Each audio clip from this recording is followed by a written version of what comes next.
We've been talking a lot about regime change. It's important to think this through. For more than 2 centuries, the United States has at times tried to remove foreign governments and replace them with something else, sometimes overtly, sometimes through invasion, sometimes covertly through intelligence operations, sometimes through economic pressure and political engineering.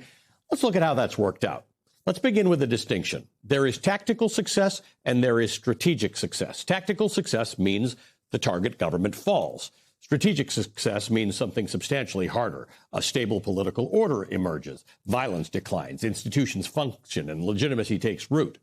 And the outcome advances sort of greater regional or global security without producing greater instability in the target country and its region.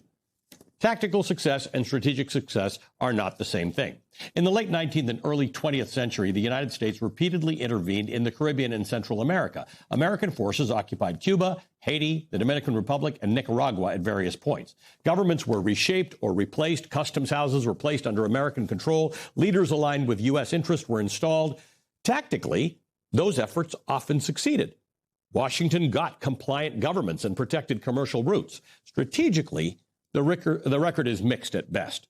Many of those countries experienced prolonged instability, cycles of authoritarian rule, enduring resentment toward the United States.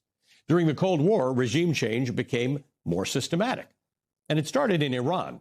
In 1953, the CIA helped orchestrate the removal of Iran's Prime Minister Mohammad Mossadegh after he nationalized the country's oil industry. Mossadegh was removed. Shah Mohammad Reza Pahlavi consolidated power as a monarch, and Iranians hoped to become a working democracy were dashed.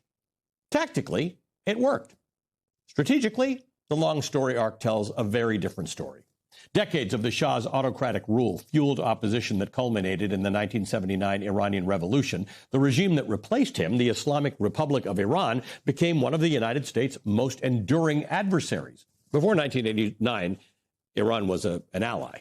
So let's go back to the 50s again. A year after the overthrow of Iran's government, the United States backed a coup in Guatemala against President Jacobo Arbenz. Arbenz fell. But what followed was not democratic consolidation. Instead, Guatemala descended into decades of civil conflict that cost more than 200,000 lives, many of them civilians. In 1973, the United States supported efforts to destabilize Chile's elected president, Salvador Allende. A military coup led by General Augusto Pinochet removed Allende from power. Pinochet then ruled for 17 years, and during that time, thousands of his opponents were killed or disappeared. Again, the government changed.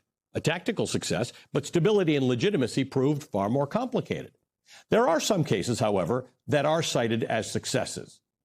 After World War II, the United States occupied Germany and Japan.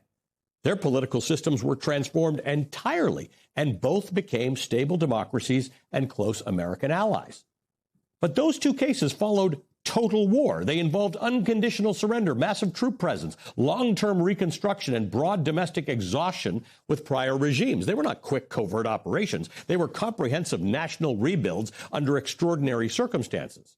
After the Cold War, regime change reappeared in new forms. In 2003, the United States invaded Iraq and removed Saddam Hussein. The stated rationale centered on weapons of mass destruction and links to terrorism. Those weapons were never found. Saddam fell quickly. What followed, however, was insurgency, sectarian violence, the disbanding of Iraqi security forces, the rise of extremist groups, including ISIS, and years of instability. Hundreds of thousands of Iraqis were killed. Thousands of American service members lost their lives. Trillions of dollars were spent. Iraq today has an elected government, but it remains fragile, deeply influenced by regional power struggles, including by Iran. Afghanistan offers a parallel lesson. In 2001, the United States removed the Taliban regime after the September 11th attacks. A new government was installed with international backing. For 20 years, American and allied forces supported it. In 2021, after the U.S. withdrawal, the Taliban returned to power, and in a matter of days, it was all back to the way it started. Tactically, the Taliban had initially been removed. Strategically, the political order proved unsustainable without continued expensive foreign support. So what do we learn from 2 centuries of evidence? First, the United States is capable of removing governments. Its military and intelligence capabilities are formidable. Second, building legitimate political institutions in another country is far more difficult than toppling a regime. Political legitimacy cannot be airlifted in. It grows from local institutions, social trust, economic opportunity, political inclusion. And third, unintended consequences are more common than they are not.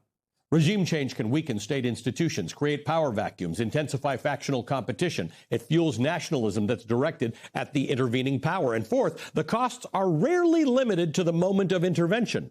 They echo in some cases for decades. None of this means that every intervention fails. Germany and Japan show that under specific conditions, political transformation can endure. But those conditions were extraordinary. They involved total military defeat, unified international support, massive reconstruction funding, long-term occupation. Most regime change efforts do not occur under these circumstances. When policymakers consider regime change, history suggests the central question should not be whether a government can be removed, but what comes next. Who governs? And with what legitimacy? Backed by which institution? Sustained by what internal political settlement? If those questions do not have credible answers, removal is not a strategy. It is simply an event.